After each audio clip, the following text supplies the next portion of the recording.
YouTube decided it wanted to be a pain in the ass, or maybe Streamlabs decided it wanted to be a pain in the ass, and decided to end the stream. But anyway, it looks like we're back live again. So while we were gone, we were talking about Tua going to Miami. We'll go back over that in a minute. And while we were gone, looks like, let me pick it up again.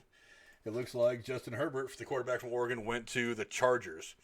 So quarterbacks. 3 off the board here in the first 6 picks. Teams that, of course, needed a quarterback, and maybe it solves the free agency dilemma a little bit. Yeah, that definitely gives the quarterbacks we were talking about earlier, Cam Newton and Jameis Winston, one less place to go. That's exactly right. There's going to be competition out there in LA, Tyrod and Justin Herbert now. But the trend that I'm seeing now, these guys are from the regions. Herbert played in Oregon, he stays on the West Coast. Tua played Alabama, and now he's going to Florida, Burrow, being from Ohio, goes back to Ohio. So this has been a little bit of a weird draft. But hey, the homegrown talent, it can't be overstated. Now on the clock with the 7th overall pick in the first round is Carolina. This could be another spot where a hometown guy goes to the professional team. Isaiah Simmons, being a linebacker, one of the needs Carolina has now that Luke Kuechly is not going to be in that spot. Isaiah Simmons from Clemson could slot in there really nicely if they take him 7th overall here. And they're an interesting case, too, because they're going to have a new head coach. I believe one of their assistants is from LSU. And with Ron Rivera no longer being there, they traded Kyle Allen. They got rid of Cam Newton. They're a team who is looking for a new sense of direction here. Who do they have at quarterback now? I believe they signed a guy from the XFL. They had Kyle Allen, but they traded him away. Did they sign Teddy Bridgewater? Was that him? Maybe that was who they got. I know Bridgewater went somewhere. I forget where Bridgewater went. I'll have to look that up and find out.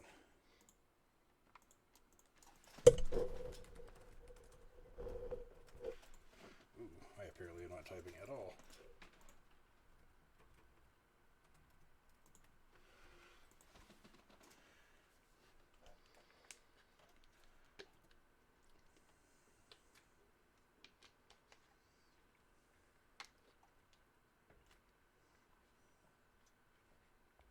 Yeah, Bridgewater went to the Panthers, so they're not looking for a quarterback. So, interesting to see where this is going to go. NFL projections are not coming up for me very well right now. But, yeah, it's looking less and less likely those two quarterbacks are going to find a home this year. Oh, yeah. I mean, just looking at the teams, let me finish refreshing this page, but just looking at the teams, I can't imagine there's a whole lot of places that even really want to give them a chance. I mean, Baltimore obviously doesn't need anybody. Starting with the AFC North, Baltimore doesn't need anybody. Obviously, the Bengals just drafted Joe Burrow. I'm pretty sure they're not going to run away from in Cleveland, run away from Baker Mayfield anytime soon. The Steelers for right now still have Big Ben. I don't think they're going to go after a quarterback yet. Buffalo's got their guy. Miami just drafted their guy. The Patriots, potentially, still don't know yet. I think the Jets still like their young quarterback. Going over the AFC South, Houston, no. Maybe potentially Indianapolis, because I know Phillip Rivers he's going to give him a couple of good years, but he's not the future necessarily. Jacksonville, I don't think so. Tennessee. Tannehill just signed that big Yeah, I don't think he's going there.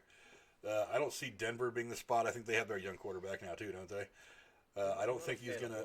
Yeah, I don't think they're gonna push out Mahomes out of Kansas City anytime soon. I don't think the Raiders wanted them. I think if Gruden wanted either one of them, they'd probably be there already.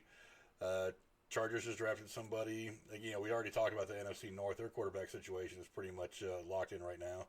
NFC East, the Giants have their young guy. The Redskins, potentially, if Haskins struggles. The Eagles, I think, have their quarterback. Dallas, honestly, who knows? And Jerry Jones is kind of a kook. He told his scouting department to leave him alone.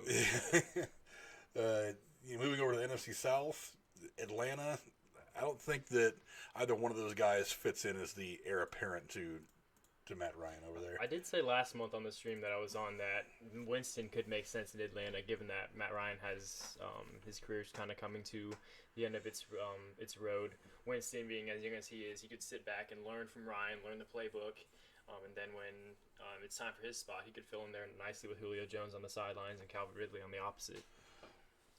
You talk about the homegrown talent. You're going to have Jacob Fromm from Georgia available probably in the third round. Is there potential there that Fromm goes to Atlanta and plays for a couple years behind Ryan? And maybe Ryan is a bit more hospitable to teaching the next guy to take over what he knows about football, unlike what some guys, even guys like Montana and Favre and Brady, seemed unwilling to do? That could spark some competition there too, but Matt Ryan seems like a guy who would want to make that impact on a young guy. And if Fromm comes in there, like you mentioned, if he's taken in the later rounds, it would just prove that this draft is matching guys up with the teams that they're supposed to be on. And Fromm could be like Matt Ryan 2.0, how Daniel Jones was Eli Manning 2.0. He's a guy coming from within the state. He's 6'2", 219, and looking for opportunity. But continuing to look at these teams, Carolina, and I think they got their guy. Saints, I don't think they're going away from Breeze. If they were, I think they would have tried a little bit harder to keep Bridgewater. Tampa Bay, I don't think is looking for anybody this year. They've already got that taken care of. Moving over to the NFC West, I don't see them getting a shot with Arizona. I don't really see them getting a shot with the Rams. Niners really don't want him. The Seahawks aren't going to replace Russell Wilson. I don't know if there's a lot of landing points for these guys. They might have to get comfortable sitting out a year or even taking a backup role, which, if you want to play in a league, you're going to have to learn the playbook if you go to a new team. And so there's no better opportunity, it would seem like, to have time to learn the team, the playbook. Okay, Carolina has got their pick in as Derek Brown, the defensive tackle from Auburn. Taking a look at Brown's page here on ESPN, he had a grade of 94, which is obviously up top. Up there with guys like Tua on the offensive side, Burrow on the offensive side. But this gives Carolina a strong D lineman. He's listed at 6'5", 326. Big guy here coming out of Auburn, and I believe the SEC there. So he's coming from a really competitive conference there in the college football realm. They're also saying that Arizona's pick is in. We're just waiting for him to update it. Gotcha. Where does Arizona go? Arizona's going to need a guy to protect Kyler Murray. They're probably going to go with a lineman here. I wouldn't be surprised to see Tristan Wirfs out of Iowa come off here, Mekhi Becton out of Louisville. Their offense is really taking shape. I don't think a running back's going to go here, but they're going to need somebody to protect Kyler Murray here. This first round seems to be going a little bit quicker than they have in the past. You think it's kind of a byproduct of the way things are getting done because of the whole situation we find ourselves in? The electronic-wise, maybe, yeah. I think the teams kind of knew who they were gonna go with. There, and with no trades kind of shaking out, everything's falling into place. Things are gonna get interesting here though when teams like the Browns and the Jets and the Raiders and even the Niners here, they have flexibility, so we might see something play out here. Cardinals pick is in. Jacksonville's on the clock now. Just waiting for them to update it.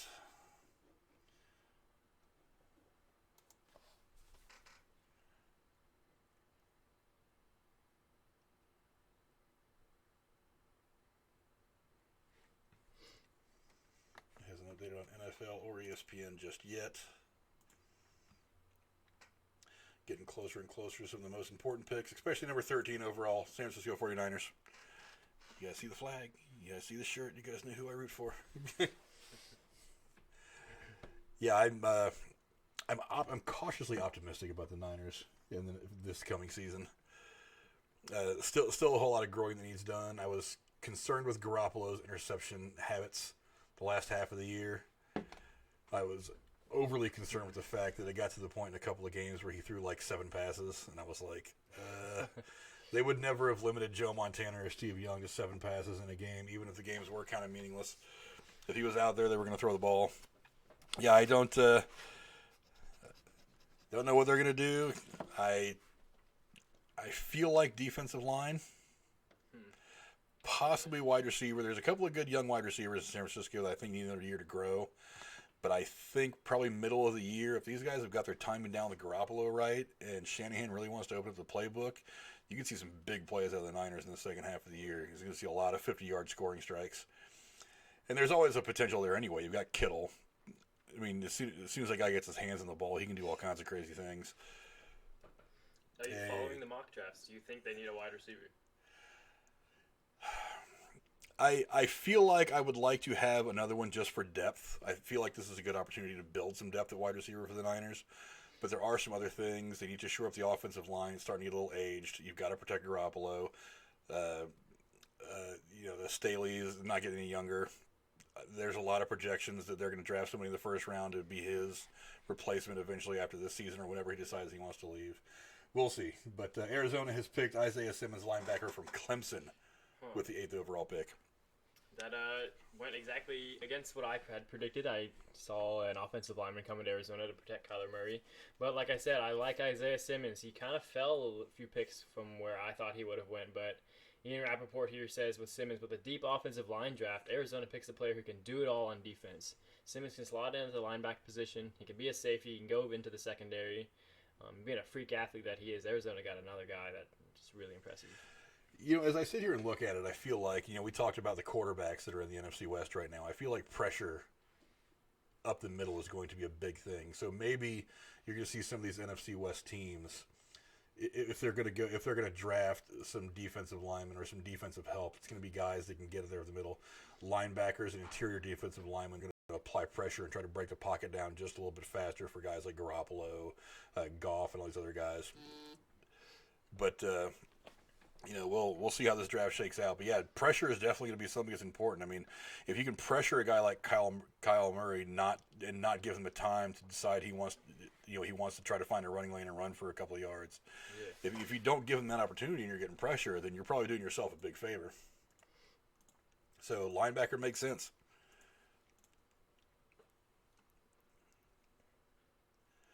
Now Jacksonville's on the clock, and we'll just see what they're doing. See, some of their needs here listed by ESPN are defensive tackle and a linebacker. They just had their guy in Isaiah Simmons go off the board here.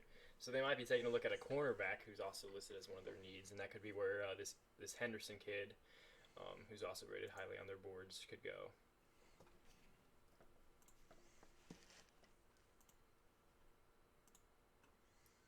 And it would also make sense because C.J. Henderson comes out of Florida, and Jacksonville is right there in Florida, so this draft would follow that trend perfectly. Now that you mention it, that trend kind of makes sense. It's probably been hard to evaluate talent the last probably month or so leading up to the draft. When you'd really be in crunch time anyway to prepare for today, that opportunity hasn't really been there. There hasn't really been a lot of time. I mean, yeah, you have the combine, but there's still a whole lot that happens after the combine when you're trying to figure out whether a guy fits your system, whether he fits your philosophy, whether you like his character and you want to bring him into the club.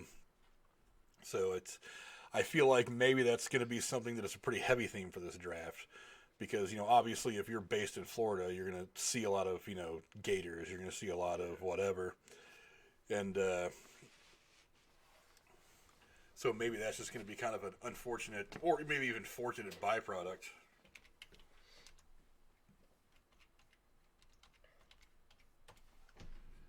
Have we seen a receiver taken off the board yet? I don't think we have. I have not. I don't think we've seen a receiver off the board yet. Let's see, I'm looking at. No, we have not.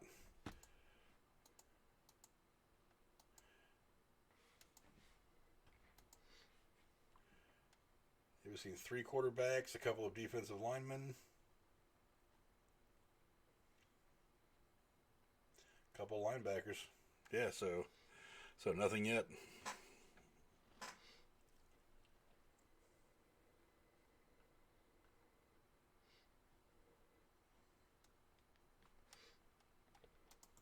We're getting into Cleveland Browns territory after this Jacksonville pick here. I have absolutely no idea what the Browns are going to do and look for.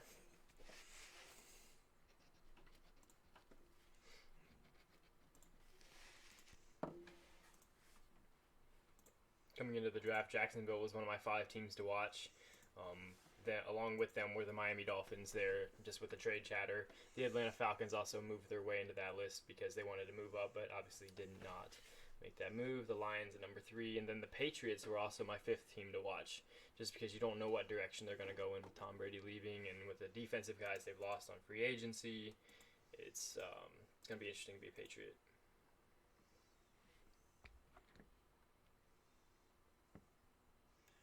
Yeah, the Jaguars pick is in.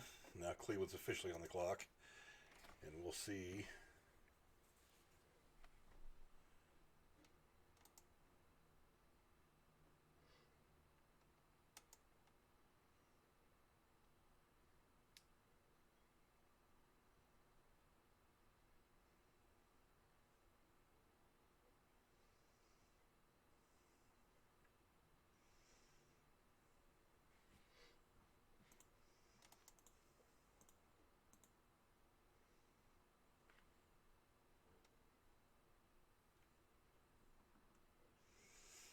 Someone who I follow on Twitter named Stephanie McCarroll, who's a pretty smart sports writer who has been following the 49ers for a long time. She sees a run on offensive tackles, offensive linemen, coming for the next few picks. Possibility? Cleveland certainly sounds possible. Jacksonville certainly sounds possible. Jets sounds possible. I'm not so sure about the Raiders. They're a team that could go either way. I mean, they need to protect Josh Jacobs, their running back, and whoever's going to be playing quarterback, so it makes somewhat of a bit of a sense. But waiting on official announcement. Got Deity in the chat. What's up, buddy?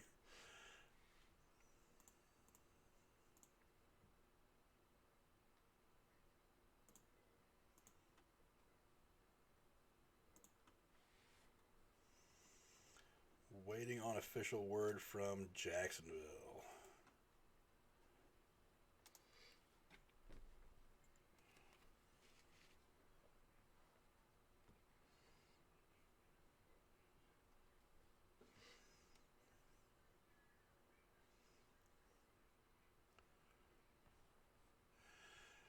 Deity in chat said the Raiders are going to get CeeDee Lamb. That's the wide receiver, right? yeah, he is a wide receiver. I guess that kind of makes sense. Yeah, Gruden's got a history of really liking that star wide receiver of his. Wasn't he the one who brought in Antonio Brown last year? Yeah. That's the star attraction. Well, yeah, it didn't work. Oh, I mean, come on. He's going to miss one or two here and there. But I'm even back his first stint with the Raiders. You know, he had Brown for a long time, and then, God, who else did he have after he retired? I forget. We have Amari Cooper. That's what I was thinking of. But, yeah, so it's entirely possible. I mean, and, you know, maybe that one wide receiver could be what opens things up for Carr. I mean, I know he's had some pretty decent tight ends the last couple of years, but he's not one of those guys that really relies on tight ends anyway. I think he would rather throw to the running back out of the backfield than throw some slant or something to the tight end. Bodark in the chat. What's up, buddy? Everything's doing good. Had to restart the stream. I have no idea why. I'm wondering if maybe I didn't run into the same problem that Drew ran into a week or two ago, and they just kind of ended his stream suddenly. I think maybe that they don't want me talking live about someone else's property like the draft. But if they kick us off, the internet again, I guess we'll kind of figure that's the problem. Deity says they're desperate for a wide receiver in Oakland. Or in Oakland, Jesus Christ. I'm going to do that for a long time now. They're desperate for a wide receiver in Las Vegas. It's possible. I mean, the thing about Gruden is when he's coaching the NFL, I think he's always kind of fallen into the situation where he's had a couple of good wide receivers. Mm-hmm. He may not feel like he's there right now. So going into this first season in Vegas, I figured maybe that's a strength. And now Jacksonville has drafted C.J. Henderson, cornerback from Florida. Florida guy goes to the Florida team. Yeah, there's that trend again. Again, I wonder if that's just a byproduct of the fact that you couldn't do the kind of homework on these potential draft picks that you could do in previous years. So you're kind of making the picks that are close rather than the picks that are the ones you have done the research on and you've analyzed and you think those are the best picks. But either which way, I mean, I'm sure these guys are totally worth the picks. Deity says we have a decent slot wide receiver, but that's it. Talking about the Raiders. I'm interested, would you rather CeeDee Lamb or Jerry Jeudy out of Alabama? He's presumably the number one wide receiver in this draft class. CeeDee Lamb comes from the Oklahoma team where Jalen Hurts kind of led them and he was a Heisman candidate, but people really bash on the Big 12 for playing no defense out there. I know a couple of mock drafts I was reading earlier as we were getting ready to start had both of them going back-to-back to various teams. So, so if we see that wide receiver run that starts, it might bring both those guys out back-to-back. Now officially on the clock is the Cleveland Browns. This is always one of the funnest things to watch in the NFL draft is what the Cleveland Browns are going to do. They can't draft Baker Mayfield again, can they? Just don't draft Brady Quinn again. We'll be okay.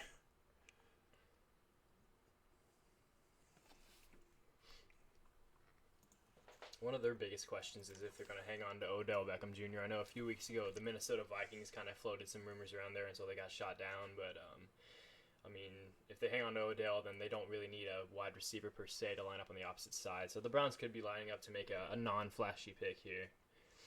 Yeah, the DD in the chat said Judy is all speed, be a physical and fast wide receiver. Kind of reminds me of John Ross up in Cincinnati, break the combine record for the 40 time.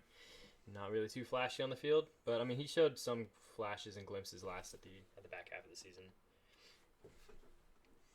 Just want to remind you guys watching, if you get a chance, go ahead and like the stream, help push us up that algorithm, maybe share us around to some of your football fan friends if they're watching, trying to find some good stuff. Also, for those of you who are kind of new, Streamlabs link in the description below is open if you want to try to support the channel financially. We certainly appreciate that. Still waiting on Cleveland. It doesn't say that the pick is in just yet, but let me go check ESPN and see what they say. They're on the clock. No pick in yet.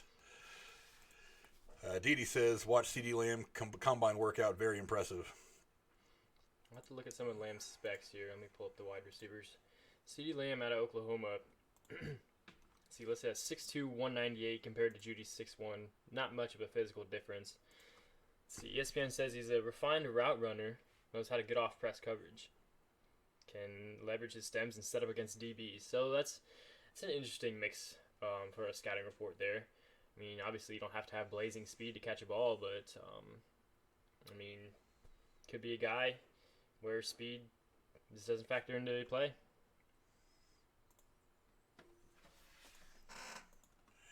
And Cleveland has taken. Let me go back to it again.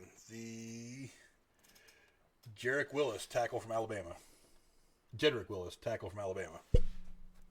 So there's the non-flashy pick with a lineman there, but he's coming out of Alabama, so he's got some grit with him. Oh yeah. And again, it's gonna give Baker Mayfield some protection. Hopefully, he makes better decisions, and we'll see his numbers go up. Oh yeah. Of all the teams I'd really like to see have some success in the NFL, it's Cleveland. Talk about long suffering. Good God. I almost at this point would give up seeing the Niners win a Super Bowl just to see Cleveland win it, because I think that would actually be a bigger deal than the Cavs winning the NBA Finals a couple of years ago. That would be a bit of a bigger deal because the Browns just have gone through. Didn't they go through an 0-16 season? Or just a winless season? I'm pretty sure they did. Did they? I know the Lions had theirs a few years ago. I think I don't know. I'd have to go back and look. I think maybe the Browns probably managed to squeeze out one or two. I don't know. But, I mean, 1 or 2 or 0 doesn't matter. You're not going to look any better with the 1 or 2 wins. He's got a lot of articles up on the Lantern's website, a lot about baseball. That's his specialty. Definitely go and read some of his stuff and go and support him. Also go down in the chat below and beat him over the head about starting his own YouTube channel. That's what I've been doing for the last couple of weeks since the last time he was here. I think he could blow up on YouTube. I think you're a smart kid. I think you're going to do great things. But Didi says Raiders have a bad history of picking wide receivers based on speed, which is dumb. Yeah. Hopefully they go skilled. I think you mean skilled with CeeDee Lamb. Again, I think it's more Gruden.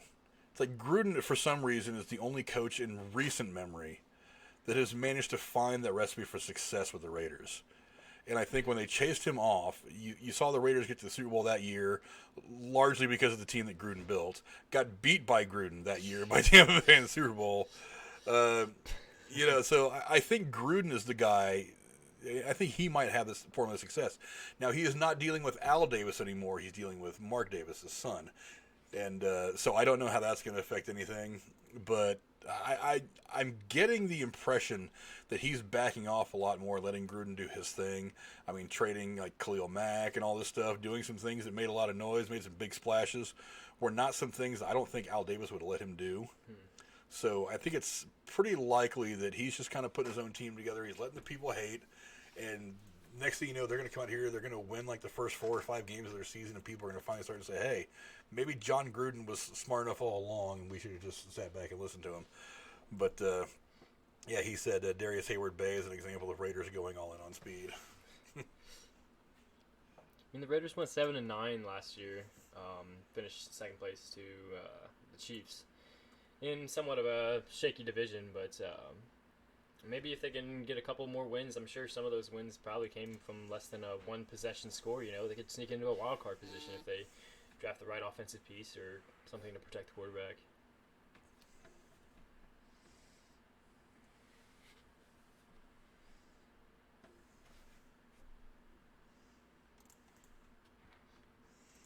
Pick is not in yet for the Jets. Let's go to Twitter and see what they're saying.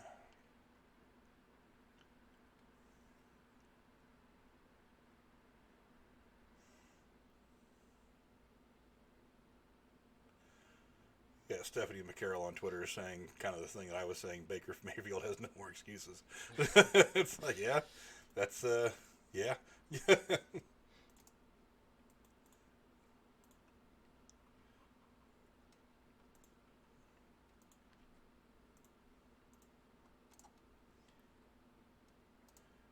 Pick not yet in. As I accidentally click on all kinds of the wrong things.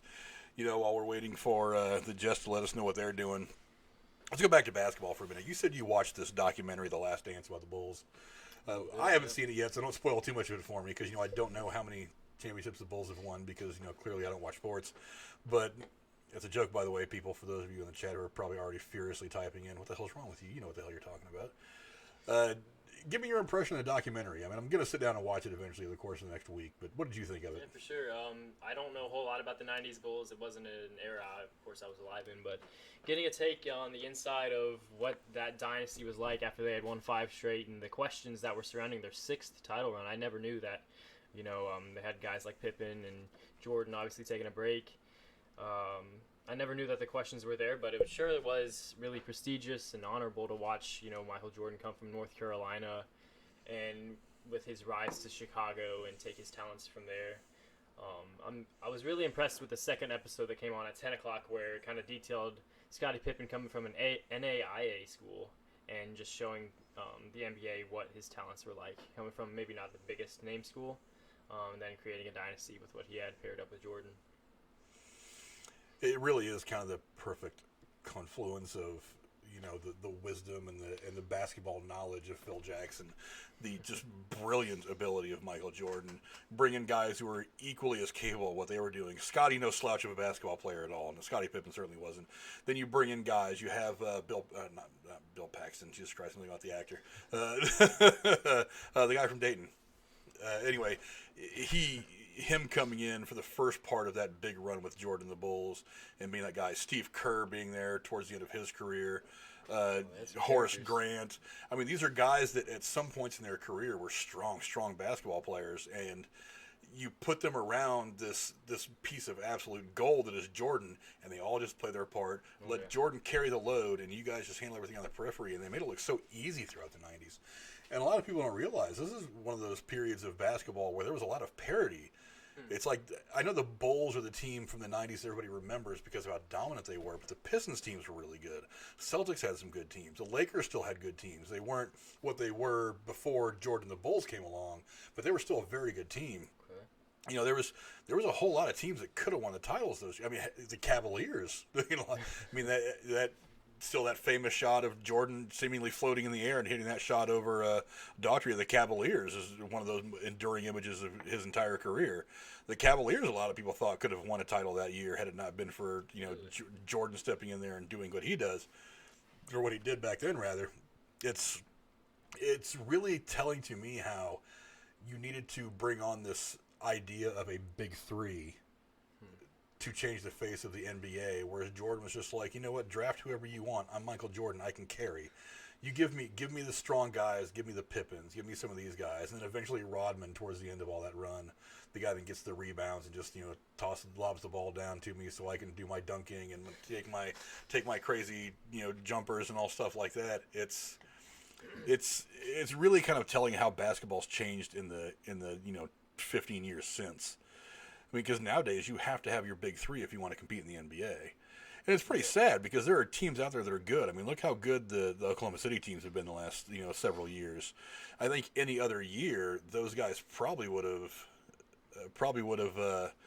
won a couple of titles. But, you know, you run into these juggernauts that are the Miami Heat and then eventually, like, the Warriors and all these guys. But the Raiders are now on the clock as the Jets have taken an offensive tackle, something that's not entirely a surprise. They have taken Mekhi Becton, tackle out of Louisville. You know, last year I believe the Jets went with Quinnen Williams, another offensive lineman, and he was out of Alabama. So now they're really putting pieces in front of Sam Darnold, their cornerback, and Le'Veon Bell, their running back out of who came over from the Pittsburgh Steelers. That's some pretty smart team building, I think. Building that lineup around this young quarterback. Deanie in the chat said the Raiders' offensive line ranked 14 out of 32 last year. So now that the Raiders are on the clock, are we going to see that run on offensive linemen? Was that 3, 4? 2 in a row. It is. It's 2 in a row. Tackle, cornerback, linebacker. So we've got 2 in a row right now. So could it be 3? I think it's entirely possible. There's still a top Big Ten offensive tackle out there in Tristan Wirfs, so he could make it full circle here and go to the Raiders. Have you seen the stadium they're building in Vegas for the Raiders? You know, the outside of it I have seen pictures of. Looks pretty wild. Black exterior. There's a I don't think it's the Raiders official YouTube channel, but there's a channel that's like chronicling the construction of the stadium. Like once every week or so, they'll put out a video. And I'm watching this thing come together, and I'm like, man, that's a pretty slick looking stadium. I don't know if I'd build something that's all black in the middle of the Vegas heat, but you know, it's going to be 7,000 degrees in that stadium on the wrong day. So better hope your air conditioning unit is up to snuff. And it's Vegas too. I would imagine they're going to pack that stadium. You know, I've always thought that Vegas, because Vegas has always been huge for minor league baseball. They've always drawn big there, and I've often wondered why. Well, I mean, obviously, I know why. You don't necessarily want to put a pro team in Vegas because there are gambling concerns. But I think we're kind of beyond that now. So one of the things that I'm glad about seeing, you know, the Raiders move a pro team moving to Vegas is that maybe it'll open that market up a little bit. I mean, good. There's a lot of money that flows through Vegas. Oh yeah. I mean, and yeah, Vegas is like this big compared to most towns, but we all know how much money flows through there. And it seemed weird to me that maybe I honestly thought the NBA might put a team there first. That they would be the ones to kind of break that stigma. I didn't see the NFL doing it. I certainly don't see baseball going there anytime soon. They've always had this, I mean, for obvious reasons, Black Sox, yada, yada, yada. This aversion towards going anywhere near anything gambling. But, I mean, college sports have thrived there. UNLV was huge in the 90s when I was in high school. Minor league baseball, like I said, has been huge there for a long time. It just always seemed to me like somebody would give that city a shot at hosting a pro team. I really thought the NBA would do it first. There's actually been a lot of talk over there over the years that the NBA would put someone there. They had the All-Star game there a couple years ago, and a lot of people thought that was kind of a precursor to maybe letting a team move or putting an expansion team in Vegas, and none of that ever materialized. But yeah, I mean, I'm okay with giving Vegas a shot as the home to a pro team. I think the Raiders are probably the perfect team to do it, since they're kind of historically one of these teams that just kind of thumbs their nose at the rest of the league anyway. We're going to do our own thing, whatever. Deity says in the chat, I want a physical wide receiver. Oh, I think everybody wants a physical wide receiver. But yeah, I mean, that's honestly, I think getting a good, solid wide receiver could be kind of, it's right up Gruden's alley. I mean, I don't think he's ever not been successful with one. You know, if he's got a good wide receiver, I mean, because he had Keyshawn for the first little bit in Tampa Bay, and then when him and Keyshawn had their little blow up, I think he still had. Let's see, Mike Evans. I don't think that's right. Was it Mike Evans or somebody else? Mike Evans with the Bucks. Yeah. I mean, I know recently with Amari Cooper before he was traded to the Cowboys when Oakland was like a 1 or a 2 seed out there. They had a really great season until Carr got hurt. But going with the young wide receiver here could fit their mold with Josh Jacobs being real young and taken last year.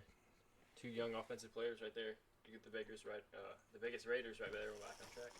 Yeah.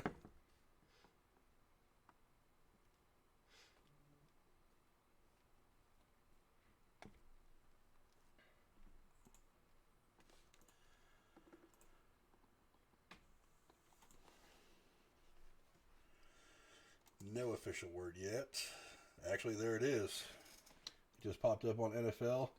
Henry Ruggs, wide receiver from Alabama. Alabama wide receiver, and it wasn't Jerry Jeudy. Really? That is surprising. No sooner than I read that, Deity in the chat says, if they go Rugs, I'm killing myself. Sorry, Deity, bro. Don't mean to be the bearer of bad news, man. Oh, that's funny.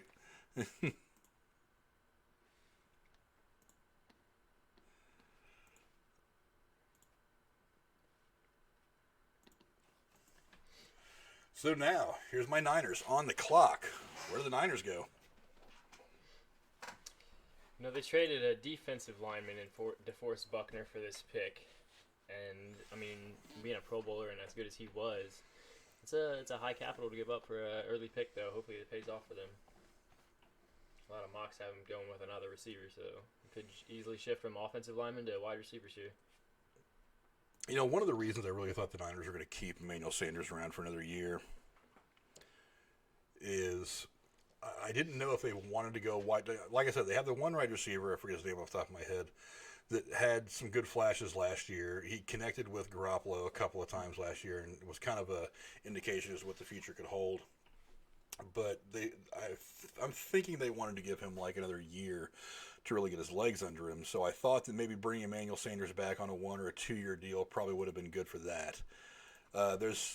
I figure they probably would have drafted one like in the 3rd round here if there was somebody they liked that fit in really well with their system and what Lynch and Shanahan are trying to do, that they might have gone in the 3rd round. I didn't figure them, and I still kind of don't figure them going wide receiver with one of the 2 first-round picks that they have. I really don't know.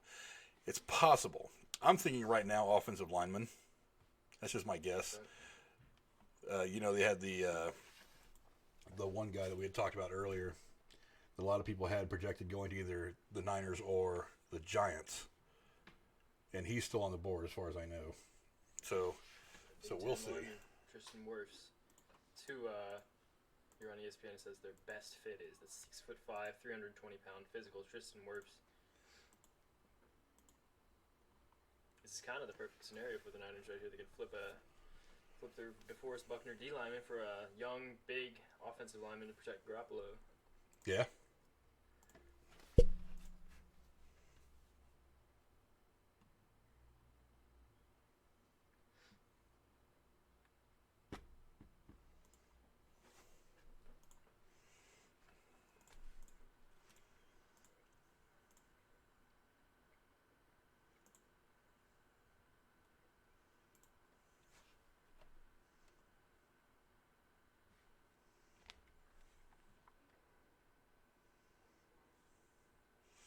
While we're waiting on the Niners to make their pick official, Tampa Bay is coming up next. Obviously, they're not looking quarterback. I don't think so. I don't think they're looking tight end right now either. At least not for the next couple of years. I don't know what their offensive line situation is in Tampa Bay off the top of my head. It's going to be kind of important because you don't want Brady getting hurt. I mean, you obviously made the pitch. You decided to come play for your team. Protect Tom Brady for the next 2 years. So if that Wirfs guy is not taken by the Niners, I would imagine that Tampa Bay is going to give him a good look. Defense is definitely going to need to be addressed here. Let me check on some of the defensive guys available. I mean, you got Javon Kinlaw out of South Carolina, and you got a safety out of Alabama and Xavier McKinney, who are really great options there for a team who may need to build on the defense. Read somewhere that they have the 3rd highest odds of winning the Super Bowl in the NFC right now. Tampa Bay does. I'm like, wow. Does Brady make that big of a difference? You give him 2 top 13 receivers, and he's going to have the potential. I just don't know. Well, it's off the top of my head. The way I see it, it's entirely possible if they make a good deep playoff run. I mean, because we talked last time you were here about the 30 interceptions that Jameis Winston threw, and if you just eliminate like 10 of those, you're looking at a totally different season. That he had thrown 3 interceptions in the first play of the game. You eliminate just 1 or 2 of those, and you're talking about keeping them off the scoreboard, the opposing team off the scoreboard first. So, I mean, having a reliable quarterback, one who's not so just whatever, throw the ball up there and hopefully the guy wearing my jersey catches it. Tom Brady is certainly not that guy. Much more precision-based. Just switching to a quarterback like him alone is probably going to get you another couple of wins a year. I think Tampa Bay, they won, 10 games last year? Oh, I don't believe they won 10 games. They're in a really competitive. And I think they lost. I think we talked last time you were here. They lost a lot of games by 1 possession or less. Sounds about right. So you kind of have to look at those interceptions and say 15 less interceptions. You're looking at probably an 11-win season, and that's a totally different thing. Oh, yeah. So that's what Brady gives you. And then, of course, he gives you the fact that he's Tom Brady and he's better than average quarterback. That adds another couple of wins. Then you're looking at what potentially could be a 12-win season, and that's a totally different thing. That puts you up there with the Niners in a 12-win season. That puts you up there with really anybody else in the conference. So it's entirely possible that we could see them make a good deep playoff run. Hopefully they don't, because I still have aspirations for my 49ers. But I don't know. I still say giving them the third highest odds in the NFC are probably a little much. I mean, I would imagine the 49ers, the window for the Packers is closing. I feel like it's open by about this much. Yeah. And the things have to be just right for the Packers to make a good deep playoff run, to say nothing about actually contending for a Super Bowl. But, you know, I could be wrong. I mean, I've always had a little bit of respect for the Packers. But, yeah, I don't know. Maybe Brady is that perfect fit in there that helps push him that level. I don't know. Still waiting on Tampa Bay to give us their official pick. They are on the clock. Okay, so looks like Tampa Bay and the Niners swap picks. So now Tampa Bay is on the clock. The Niners have moved down to 14. So now, who does Tampa Bay get? That's the big question. It's interesting that the Bucs traded up one pick, and getting the terms of the deal here, the Niners are going to get pick number 14, so they'll pick next. But they're also getting pick number 117 while giving up its last 7th round pick. So it seems like a really good win for the Niners, given that, I mean, they're only dropping back one spot, giving up a late pick for a much earlier pick. I don't know how they got Tampa Bay to swing that deal just to move up one spot, but it seems like a win for San Fran. Who could Tampa Bay want that they thought that might be a good deal? I mean, you don't make those kind of deals on a whim. It's usually because you want to take a shot for one particular person, especially at this point in the draft. One spot in front. Maybe they were afraid somebody else was going to trade with the Niners, given that the Niners were looking to move from this spot already. It's possible.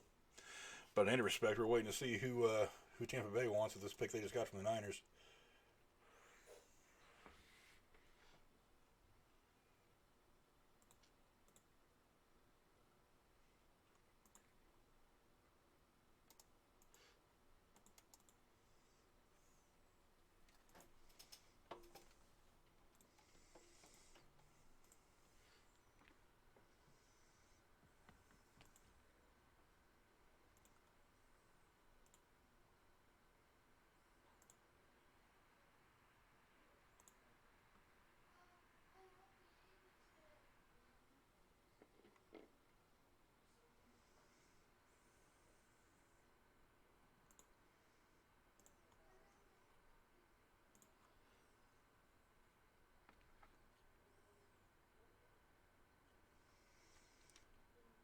Still waiting on official word.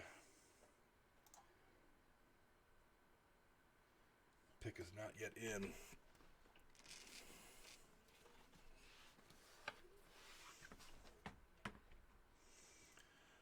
Well, we're still waiting on Tampa Bay. So let's go to a little bit of baseball news that we were talking about earlier. You know, legendary commentator Vince Scully was hospitalized after a small fall at his home in Southern California today.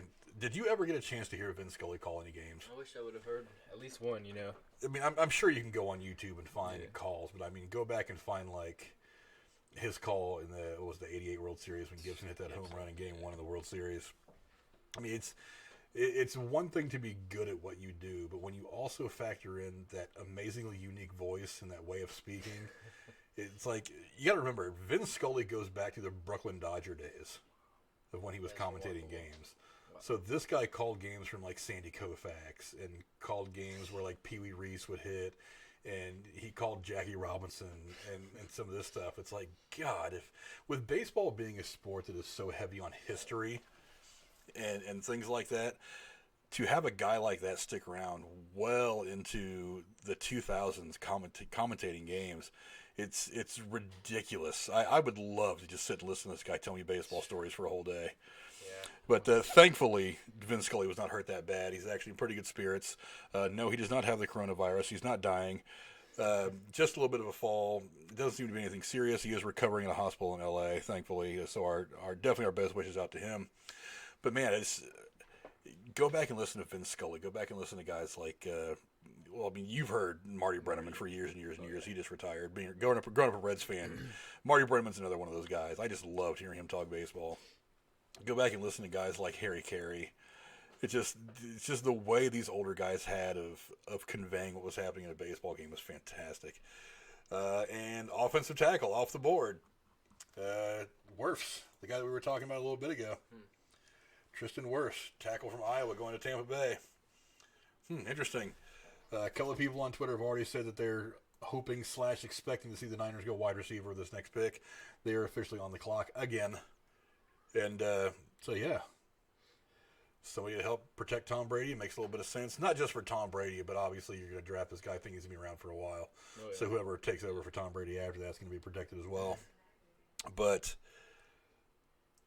yeah, if you ever get a chance to go back and check out some of these great calls by some of these guys, I like baseball commentators as a rule, oh, yeah. But that generation where one of the things I liked about Marty Brennaman is he didn't give a shit. If the Reds were doing bad, he would trash the Reds with every fiber of his being. Despite the fact that he's a Reds guy and loves them, he would be hard on them. And Scully and these guys came up in times where, I don't know if you realize this or not, but it used to be that the broadcasters were not hired by the radio stations, they were hired by the teams. So they were basically just guys that were out there shilling for whatever team they were working for. So they would go out there and say, so if a team got no hit, they would go out there and say things like, oh, well, their pitcher was obviously cheating. He was loading the ball and whatever. But these guys, what's up, Casey? Good to see you in the chat, buddy. But, yeah, some of these older guys, they just came from a different generation of baseball when things were so much simpler and so much pure before, pre-steroids, pre-whatever. So I highly suggest going back and checking out some of that guy's calls. I think you see baseball and feel baseball differently when you hear guys like this. And, I like Tom Brennaman. He's not Marty Brennaman, but I like Tom Brennaman. And some of these guys, they're pretty boys that are out there. They're just talking about what's happening. I don't think they really feel the game the way some of these old commentators did. But, Vin Scully definitely. And he was a pop culture guy, too. It's like, you ever see the first Naked Gun movie? It's like there's this scene in the first Naked Gun movie where they're at a Dodgers game. Somebody is attacking this Dodgers game. Now this is a spoof movie, so it's a comedy. Really? But one of the scenes, they're kind of poking fun at the fact that they can sometimes have too many people in the booth. So they just go down the line of all these people that are commentating this game. And they start off with like Vin Scully and so many people, and they got like Dr. Ruth Westheimer, like just some random people who were just famous at the time. And there's like 30 people in the booth. It was actually pretty funny, and he was willing to do stuff like that because he could poke fun at himself. He could poke fun at baseball. Cool. But yeah, he's a guy who he kind of escapes just the baseball realm, and he's a guy that just has a ton of experience in life, especially in baseball. I mean the guy, I'm pretty sure he was calling the game that Jackie Robinson first played. I mean, he was calling the shot heard around the world. I mean, that guy has seen pieces of baseball history that you and me can only read about. Right. We can't really relate to what it felt like to be in the stadium for that moment. But it's remarkable. I mean, his career's impressive. It's what we talk about up at Scarlet and Gray Sports Radio. It's a org up at Ohio State, but baseball is a different sport to call because you have time in between pitches to tell stories. So I can only imagine what Vin Scully or guys like Marty Brennaman can tell you from what they've seen being around teams for as long as they have been. Oh yeah. No, Casey, this is not the harsh truth draft. We're not selecting people from the community. I would imagine where you would be selected. You're a mid-4th round pick. I'd take you as a mid-4th round pick. I'd be eager to see what your Wonderlic test results were, though, because there's a whole lot of reading involved. And if any of you were watching the last couple of weeks over on Derailed with Gatekeeper Drew, then you'd know what I'm talking about. But yeah, I mean, it's so great. One of the things there's a movie pundit that I watch on YouTube a lot called John Campea, and somebody had sent him in a question about why we don't see good baseball movies anymore, or don't see really a lot of baseball movies at all anymore. And as I was listening to him, I was thinking about it, and baseball is one of those sports that lends itself to movie making better than I think any other sport, because there's a weird nuance to everything about baseball that I don't think any other sport has. It's like I was saying earlier, you can or can't hit a curveball. There is no in between. You can't be okay at baseball. You're either good at it or you suck at it. And you either look good swinging a bat or you don't. And some people get lucky and they look ugly, but I mean, really that form is so much more important in baseball. But it's just the sport itself is just so entertaining at so many levels. And I think it's taken a bit of a beating the last probably 15 years as the NFL has grown in popularity. Oh, yeah. I think part of that is because, like we were talking earlier about the baseball draft being in June. Nobody knows when the baseball draft is. I mean, you and I know it because we're baseball guys, but there is no. I mean, the MLB Network airs the draft, but it's not like what we're doing right now. We're not doing nobody's live streaming the baseball draft because you don't go straight from college into making $1 million. I mean, there's been so many guys. Look at guys like Steven Strasburg is probably the most recent guy I can think of. He comes out of college and he's a big name, and maybe he makes it to the major leagues a bit faster than anybody else, but for the most part, if you're the best player in college, you still have to go to the minor leagues and kind of work your way up to get that major league spot. Yeah, it's a process in baseball. It's kind of remarkable because baseball you can get drafted out of high school in baseball. It's not the case with football and basketball, obviously. And so when you draft a 17 or 18-year-old guy, they're not going to be able to go up against a 28-year-old Strasburg who's been doing this for 7-8 years and can throw upper 90s and get you with a hooking slider or curveball, So they're going to send you to the minor leagues, and your draft stock is not going to be as relevant until you make it to the big leagues, which kind of sets baseball apart. I remember when I was in high school, Todd Van Poppel was the big guy coming out of high school. He actually got drafted by the A's. They paid him what at the time was an obscene amount of money. They paid him $1 million for his first year in the minor leagues, and he ended up having an okay big league career. Definitely not anything Hall of Fame worthy. I think he played for about 6 or 8 years. I don't think he ever threw a no-hitter. He had a couple of games where he really put somebody's lights out, but every pitcher's got that one game where you're throwing BBs and guys can't touch you. Case, you got the marble sign from a friend of mine, actually. I'm trying to decide exactly where I want to hang it. Thinking about I was talking to Jake earlier, I'm thinking about kind of moving all this around in my little filming area over here. I'll see where the place for that sign is going to be sometime later into the future. But, I got it from a friend of mine who saw it, who found it and thought I'd like it, so he picked it up for me. And he's not wrong. It's marble.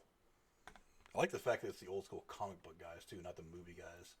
I think those have a better feel. I like the visual. But still waiting on the 49ers to make their pick. Get to it, Niners. Come on.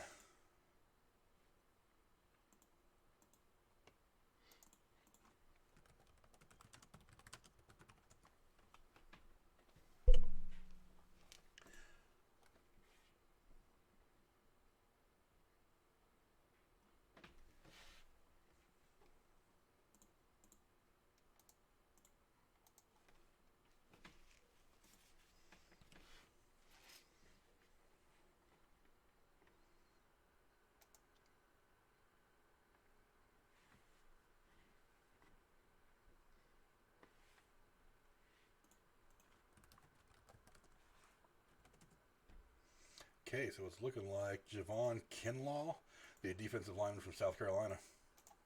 Kinlaw, the guy from the USC team who beat Georgia and dashed their playoff hopes last year. It's kind of interesting how the Niners traded away one lineman and ended up drafting another one. So, yeah, I like with a strong defense that led them to the Super Bowl last year. I mean, they're just going to keep on getting better with this young guy in Kinlaw. Now we've got the Denver Broncos in the clock. Getting closer and closer to that Dallas pick. 17th overall. Interesting to see what they do. Still no contract for Dak. What do you think that says? Man, it's kind of interesting because Dak's I want to say he's given his best to lead that team in that division that seemingly produced 9-7 division winner to the playoffs. I'm not sure what if Zeke's gotten a whole lot of money, but Dak, waiting to give him his money maybe is the right thing, but I think he was second in pass yards last year, or at least up there in the top 5. So he's proven that he can throw, and if you give him a guy like Amari Cooper, he's going to go out there and ball. I mean, I would imagine other teams would give him his money. I just don't know how stubborn Jerry Jones is. I don't know how much money he's worth. I mean, that's something that they've been talking about a lot. It's like before some of these quarterbacks moved around the way where they did, before Phillip Rivers landed in Indianapolis, some people were talking about, he could end up here, he could end up there. But I think he wants more money. I think both him and Dallas are kind of negotiating against themselves. He wants more money than I think he deserves, but Dallas is willing to give it to him because they don't feel like they have better options. That's a good point. I mean, with Dak, I think he was asking upper 30s, mid 30s. And for a guy who hasn't led Dallas into even maybe a conference final or conference championship game, that's a little bit of a reach for him. At least he hasn't led them to the cellar, though. I mean, he definitely would have lost his job a lot quicker. Yeah, I think he's a serviceable quarterback. I don't think he's great. And it's not like he doesn't have weapons. He's got Zeke. He's got Cooper.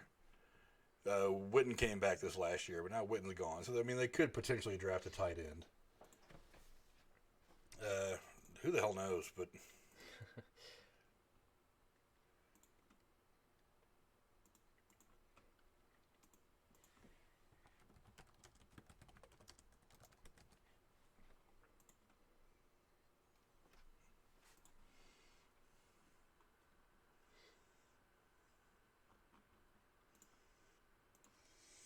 we got Atlanta coming up, number 16 overall. I guess we can start looking ahead to what they might be doing. We talked about the potential of drafting a quarterback. They did just sign Gurley after he was released by the Rams, so they don't really have a need of running back. Gurley's a guy that can be around for a while. He's still got some good years in front of him. Where do you feel like Atlanta's going to go with their pick? Atlanta's got a set offensive scheme, so I wouldn't be surprised if they take somebody defensive-wise. One less option in Kinlaw being off the board. But, just taking a look at who's available, Xavier McKinney as a safety at Alabama is an option. There's an LSU D end available. Those guys could match up for Atlanta. But you mentioned how this team is interesting, and I'm looking at their schedule from last year. They were, 1-8, 1-7 at one point. Ended up storming back to 7-9, basically taking themselves out of like a top 5 pick right into this late teens round, which is interesting in itself. But defensive guy for Atlanta.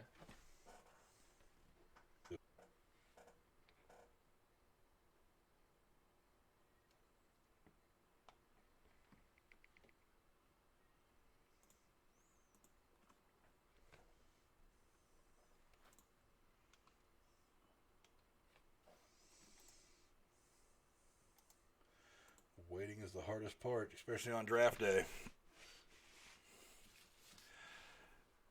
All right, let's break away from some of the sports talk for a minute. You're a movie guy.